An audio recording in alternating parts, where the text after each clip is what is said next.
Welcome back to another technical deep dive here in the debug zone. Today, we're tackling a big question and breaking it down with insights from other users. Hopefully, this clears up some misconceptions and helps you get the answer you need.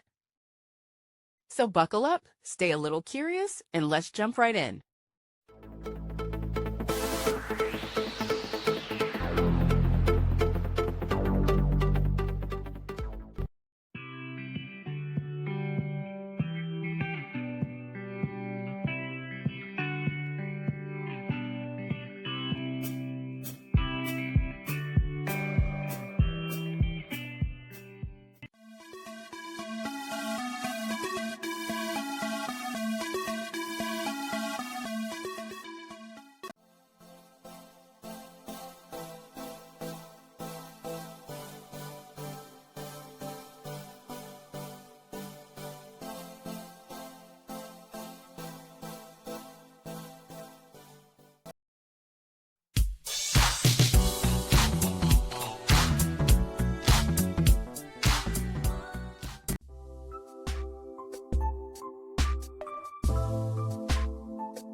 And that's a wrap.